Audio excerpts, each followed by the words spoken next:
Obviously the omelet is not vegan, the frittata. So I like to, you can cook your frittata in butter or oil. I happen to like it butter, but a little trick that I learned is if you're going to cook something in butter and you're afraid you're going to burn your butter, throw a little oil in there. So it raises the burning temperature of the butter. So I'm going to heat the butter up. And we're going to actually cook this pretty slowly. Can you see anything? Okay.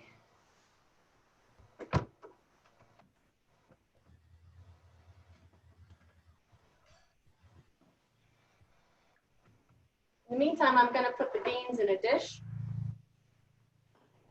because I'm going to use this frying pan for something else.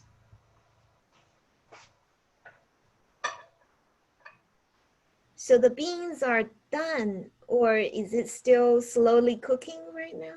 Oh, they're done. They're done.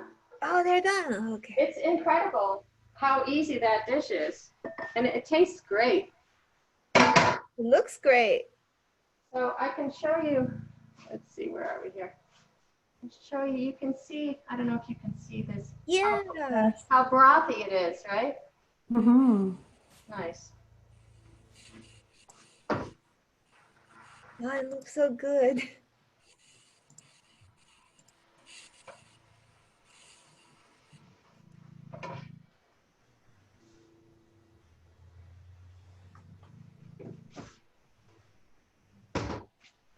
I would do the omelet on this front burner, but the burner is actually too big for the pan.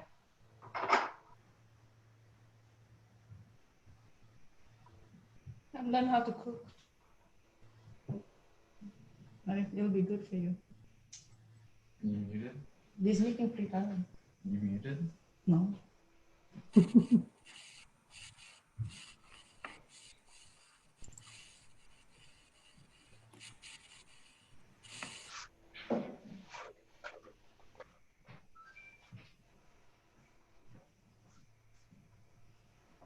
So I don't know if you can see this, but I'm going to put some pasta in the boiling water here.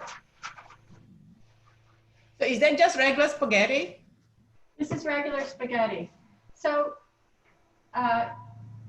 if you don't know how to make spaghetti, the thing is, you don't need to put oil in it or anything else like that.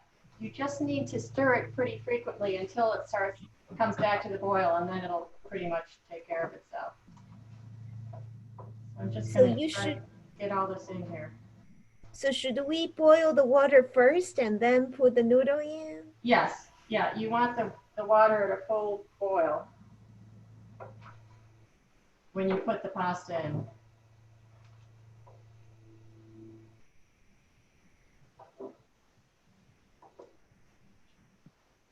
I'm curious, what are you gonna use the frying pan for? This pan is going to be for the pasta yo-yo.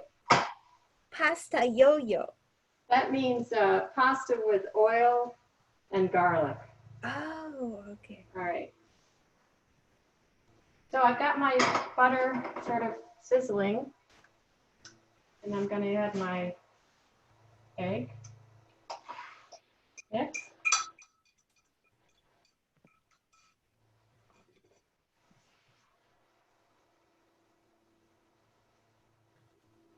So I'm going to turn it down fairly low. I want this frittata to cook for about at least 10 minutes. I want it to cook slowly. So I've got it on a low temperature, and I'm just going to cover it up here. Need lid.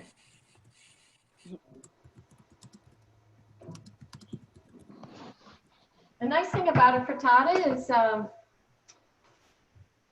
you can, it tastes great leftover. In fact, it's a really good picnic food. It comes out kind of like a pie, and you can cut it into slices, and, you know, serve it at a picnic or as an appetizer or on a buffet table. You can let it sit around all day long, and it tastes even better. So it's really, really versatile. So is the key to frittata like the slow cook it? Is that a key?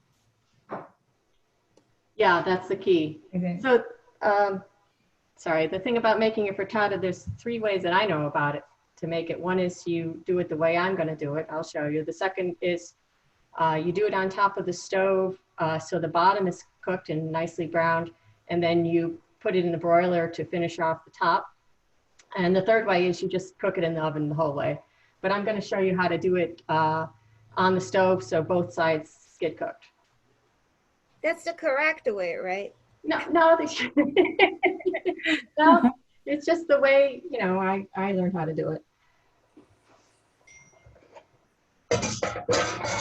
So when my grandparents came to the United States, my grandfather came and joined his older brother in Mount Morris, New York, which is near Buffalo. And the 2 of them opened a grocery store. But unfortunately, one day they got a letter that said, pay us money or we're going to burn down your store. Oh my gosh. It was from the Black Hand, which is, you know, an organization that exists to extort money from people. So my grandfather said, you know, I left Sicily to get away from this. I'm not doing this.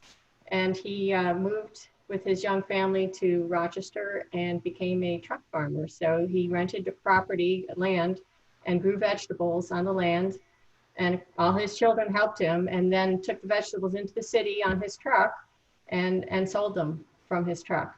That was his livelihood, his whole life. So he was involved in food his whole life. He made wine, you know, all that good stuff.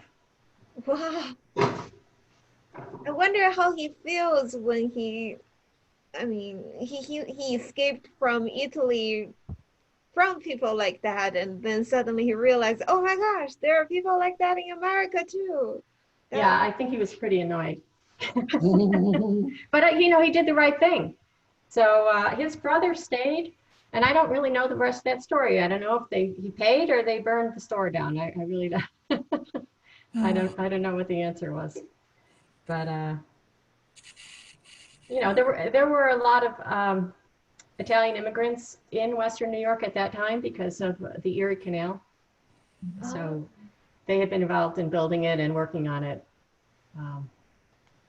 So I think that's how he ended up in Western New York. But I have been to Ellis Island, and I have seen his signature in the book, you know, the electronic version of the book. So they did come through Ellis Island. That is amazing. Yeah. Okay. All right, I think the peppers are good.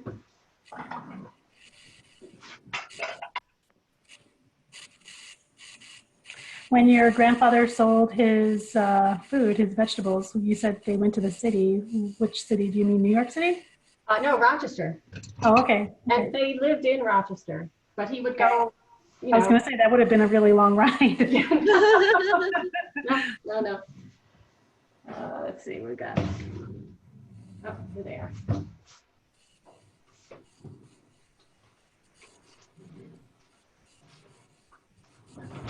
Okay, so here's my peppers. Oop, here we go. And I'm just going to put them.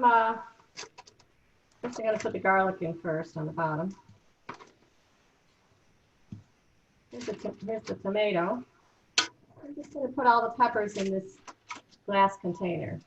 So when I make roasted peppers in the summer, I make them on the grill, and I do them whole, and I just use a hot grill and turn them every 5 minutes or so until they're roasted.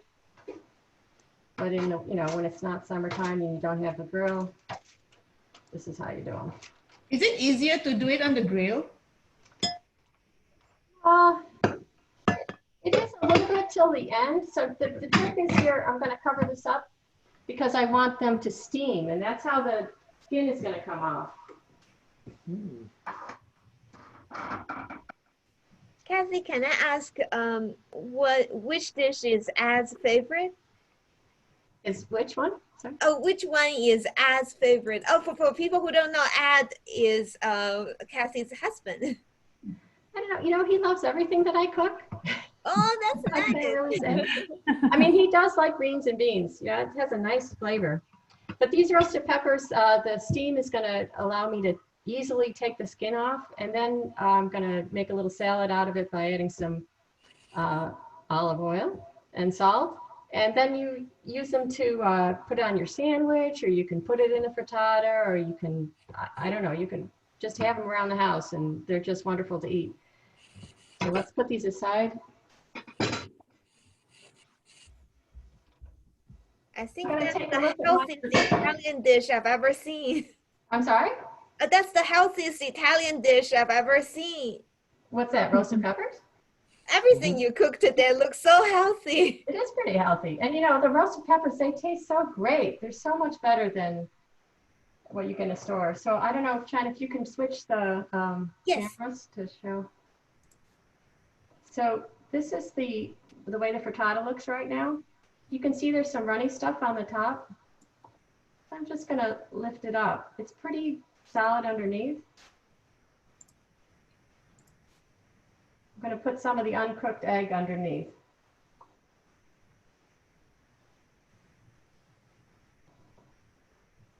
Okay, back you go.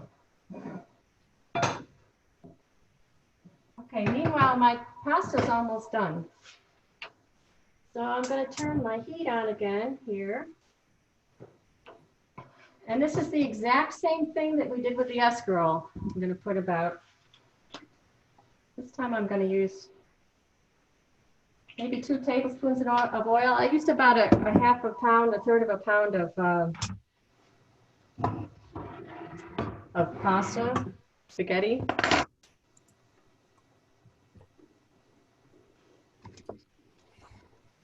Do you have a favorite olive oil?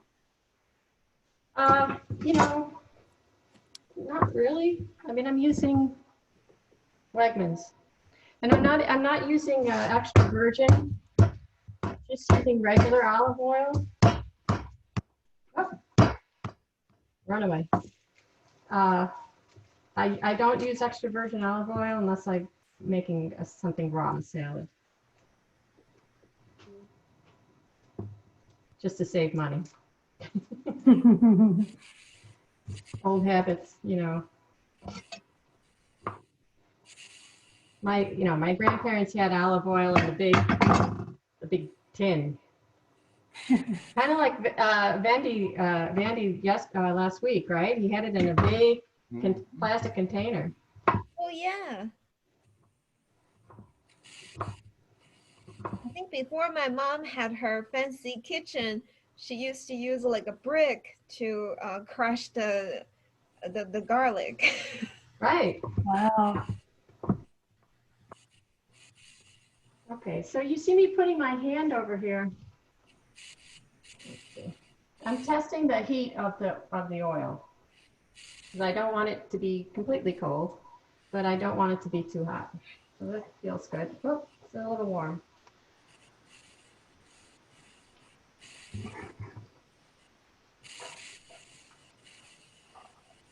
So for the pasta, I salted the water for the pasta so that it was if you were to taste this water, it would taste like the sea. That's how I know my pasta water is salty enough. So I encourage you to taste your pasta water, because as it cooks in the salty water, it gains a little bit of flavor. Oh, interesting. I think that's how Millie cooked her rice too. She would put some salt in the water. Right. Yep. I mean, especially for this dish, pasta ioio, because you're not, if I were to put salt in this frying pan right now, there would be, the salt doesn't dissolve in oil, so it would just kind of sit around and do nothing. Yeah. All right, let's see what we got here.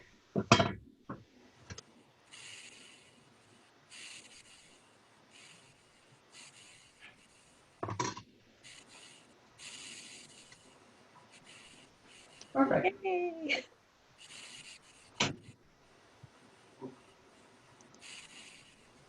Okay, but before we do that, the frittata is ready to flip.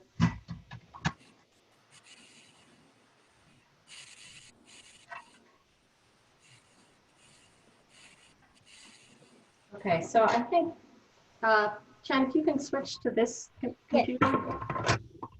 See, I don't know if you can see this. So what I'm going to do is I'm just going to slide the frittata onto a plate. This is a non-stick pan. I'm going to put another plate on top. I'm going to flip it over. Whoa. I see Addie's face was really excited. If this is one side of it, then I'm just going to, I don't know if you can see this, slide this in. Can you see this? Yeah. Yep. I am making that for breakfast tomorrow. So here I've turned it over and now I'm just going to finish cooking it. I did not know this technique before. Special. Okay, now here's the thing. If you're going to make pasta aglio or you're going to make the greens and beans with pasta water, you have to remember to take the pasta water out before you drain your spaghetti.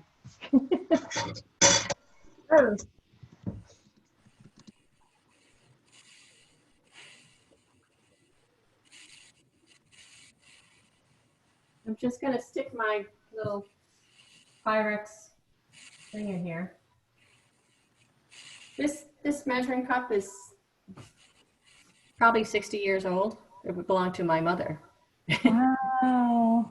So I wait until the pasta is pretty much finished to take the pasta water out, because what you're going to do is the starch from the pasta water is going to form an emulsion with the oil. And that's what's going to make this stick to the pasta. So I'm just going to pour this in here.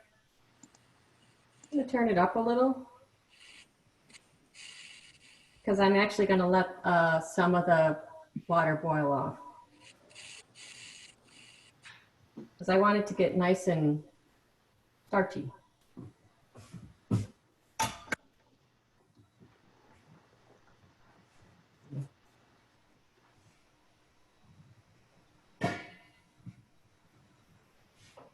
Kathy, I noticed you are trying to hear something.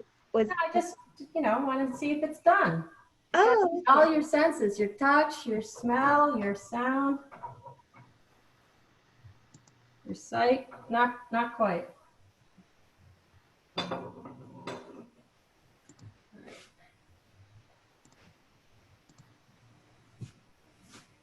So I don't know how to cook on an electric stove. That's the thing about, I love this stove. Yeah. We lived in Arlington, Virginia for 1.5 years, and I had an electric stove and I almost died. Do you ever cheat and roast your peppers right on the on the gas burner?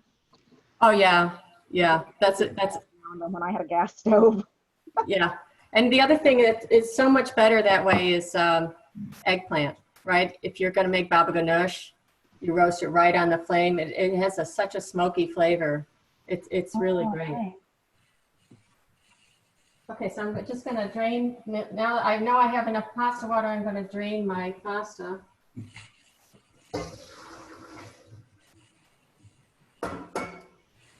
Rosie, I think baba ganoush is like a Hungarian dish, or? No, it's not. Oh, I'm sorry. No, eggplant is actually very new to Hungarians. So when we were kids, we never eaten eggplants. Oh, I just always see a Hungarian baba ganoush in Trader Joe's, so I always thought it's a Hungarian dish. I thought it's more like Middle Eastern. Yes. Oh. Thank you so much. Parsley here, and I'm just going to chop it while the pasta water is boiling down a little.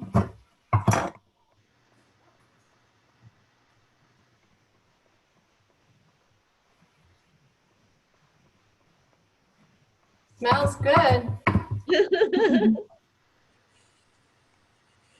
What are you doing now? Sorry? What were you just doing? We couldn't see it on the camera. I didn't hear that. I'm sorry. Chop. Were you just chopping the peppers? I was chopping parsley. Oh, the parsley, sorry. Okay. Pointed. Right. So this is ready. I don't know if you can see it's, you probably can't see it, but it's, Yeah, we can see it. okay. It's significantly reduced in volume. So I'm going to add my pasta.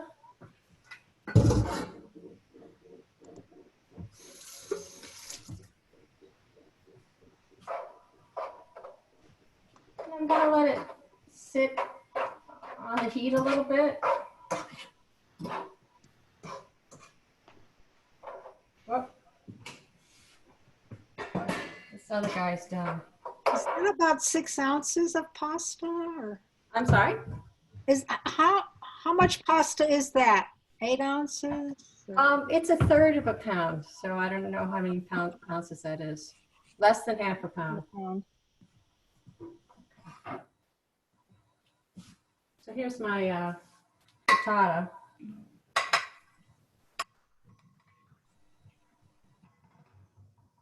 I'm going to show you guys all this when we're done.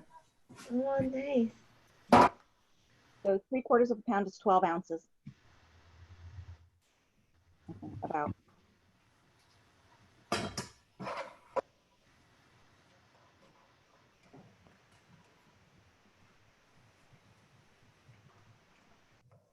Oh, out of control.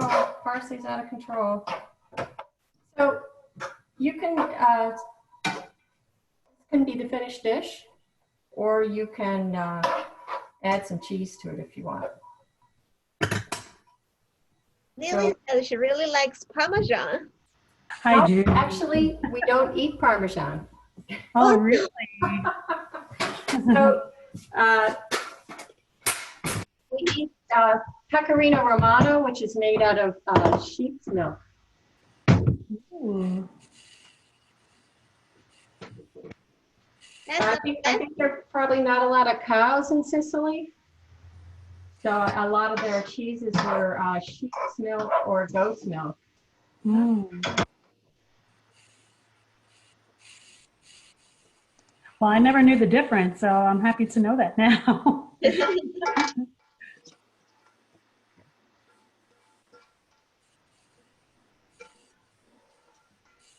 I think when Anne was in Turkey, she also had a lot of dishes that's like a sheep or like a goat, I think. Yes, especially in Ali's hometown, yeah, they use a lot of lamb.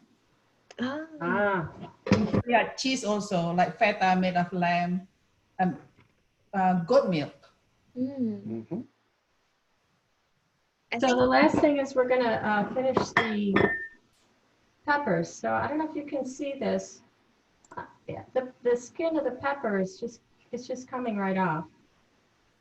If you ever tried to peel a pepper, you know, a raw pepper, it's hard. But by doing this, allowing the steam to get between the skin and the meat of the pepper, it's just super simple. did you figure out the trick yourself or did your grandpa taught you? So this recipe is from my mother, and she was taught this by my grandfather. Oh. So, but this is very, you know, you can find this part of it is anywhere on the internet. The thing that's a little bit unusual about what I've done is I also roasted a tomato and 2 cloves of garlic and a hot pepper. So I'm gonna take the roasted garlic out of its skin and make it part of this salad. And then I'm gonna take the tomato out, the juices of the tomato out. And that is really the key because it makes it nice and juicy and flavorful. I mean, this right here is a roasted pepper. It's still 10 times better than anything you're going to buy in the store because the ones in the jar in the store, they put citric acid in it and blah. But with the hot pepper and the garlic and the tomato, it just gives it an extra something. Okay, that one. Yeah, I think you really taught us some trick there, like put the cover on the dish so it gets the steam inside the peppers, so it makes it really easy to remove the skin. Right.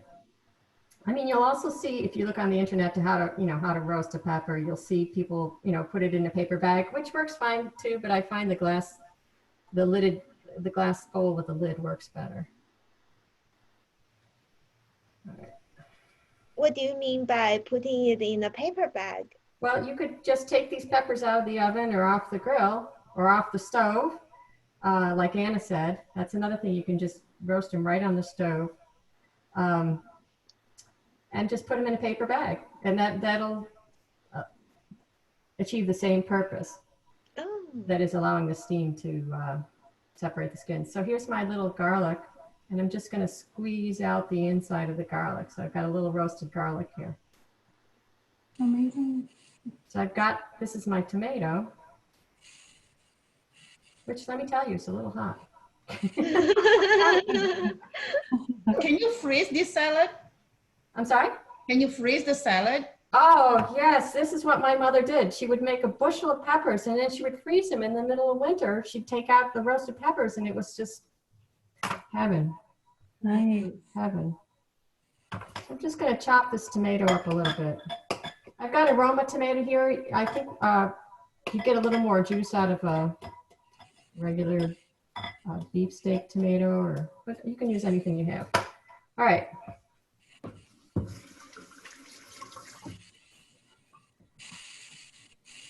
So now I'm going to put a little salt in. So I don't know. This is kosher salt. I'm probably putting, I don't know, half a teaspoon of salt in. There's a hot pepper in here. I didn't peel it because I don't like my peppers too spicy, but obviously if you want to peel it and chop it, you'll get more of the hot pepper flavor. But just by having it in here, it's going to lend a little spice flavor to this. And then I'm just going to put a little oil on it just to help the flavors meld a little bit.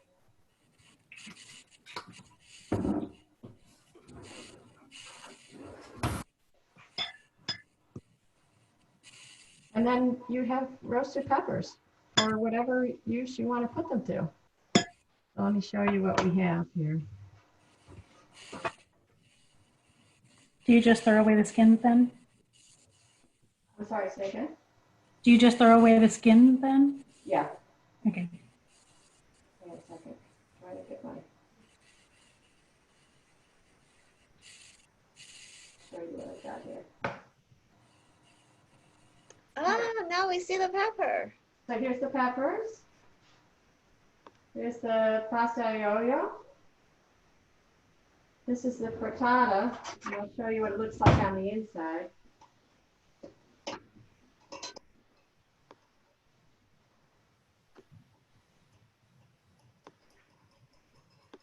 Like I said, you can put any vegetable in this that you want. It would be better if it wasn't too wet.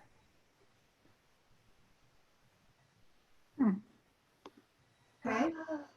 Looks yummo. In my hand. Yeah. Wonderful. And then this is the beans and greens with the broth. Oh, looks so nice. That's beautiful. Yeah. Kathy, do you mind if you take a picture later and send it to me? Sure, no problem. Do you want to switch me to the other computer? I'm going to turn this one off. Ed is a very lucky man. He can eat all of them tonight. Yeah, I love to cook, and I feel so lucky to have inherited good recipes from my aunt and my mother and my grandfather, and and my, you hear a lot about the Mediterranean diet being good for you, and that is what my grandfather cooked. They hardly ate any meat at all. They were pretty poor. They ate pasta and vegetables, and because that's what they had. Yeah, I think that's what Lily told us last time too. She said a lot of the Puerto Rican dish was also developed that way. Right, Lily? Yeah, just rice and beans, in multiple different ways. Pasta and beans in multiple different ways. Yeah, and veggies. Yeah. But I think it's so, I think it's so amazing that today we saw 4 different dishes. None had pasta sauce. Because of course, when you talk Italian food, that's immediately what you think, like lasagna or the big ziti or something just slathered with tomato sauce and cheese. And it just looks so amazing. And you did all this in 45 minutes. That is Oh, I know. really amazing. Well, I mean, they're really easy. These are easy things. So Yeah, yeah. I'm so excited to try it myself. Yeah, I think you do project management really well because you timed everything in a way that everything is done after 45 minutes. Yeah. well, after 20 years of my job, I better be pretty organized. That's all I have to say about that. Yeah. That was great. Great. It smells great here. I wish you guys could come over. I have to say, one time we were at a. To go over to your home. Try this The line curbside pickup. Yeah, right. But I was at a scientific meeting one time, and one of the scientists in our group was Italian. And she, after the meeting, I would say there were 15 of us. She said, well, come back to my house for a late supper. So she did this, she walked into her kitchen and made, spaghetti carbonara for 15 people, just like it was nothing. It was fantastic. And, that's what you can do if you know, like, the basics of how to saute or those things. Yeah. It's a gift, I think. No, years of practice. 10,000 hours. Thank you so much for sharing. Yeah, thank you Yeah, so with much all for the doing baked it. and- Good. Thank you so much. Yeah, it looks great. So, So the pasta aglio that you said, can you just crack eggs on it too? That would be hard because of the oil that's already on the pasta. Okay. So it's I only mean, so if you're making carbonara, it's a different process.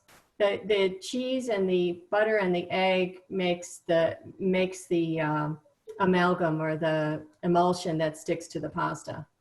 okay. In this case, it was the starch from the pasta water that mixed with the oil that Okay. sticks to the pasta. Oh, so that's like carbonara, like pasta spaghetti with eggs. Is that what? Yeah, I think carbonara is with egg and pancetta. And actually, the story behind carbonara that I understand is that American soldiers had bacon and eggs, and so they would ask the Italians to cook with it. It's not a native Sicilian dish or okay. Italian dish. It's just what in World War II, the soldiers had bacon and eggs, and the Italians created this dish. That is crazy. yeah. Yeah, have you been back to Sicily and visit the? I did. In 2011, I was so lucky to go with my sister and 2 cousins, and we went to, we toured part of the country, but we also went to Vittoria and saw my second cousins, and we had a big meal together. They didn't speak any English, and we didn't speak any Italian, but it was like looking at my Uncle Joe or looking at my, my father, Rosario. The family resemblance was remarkable. And, That's so cool. trip.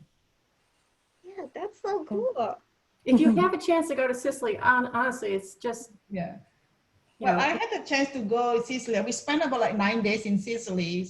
So we traveled, we just took train and, bus and with no guide. It was really a wonderful place. beautiful, right? And people eat really late. I'm sorry? And people eat really late, like restaurants like start open like 9 or 10 o'clock. Yeah. When we were there every day for lunch, we would go into the local grocery store and get a loaf of bread, a bottle of wine, some olives and some cheese, and maybe a little salumi and eat in the field. It was just like, Yeah. it was a pastoral heaven. I think it's hard to live there. But Even olive oil tastes better over there. I don't know if. oh, everything tastes better.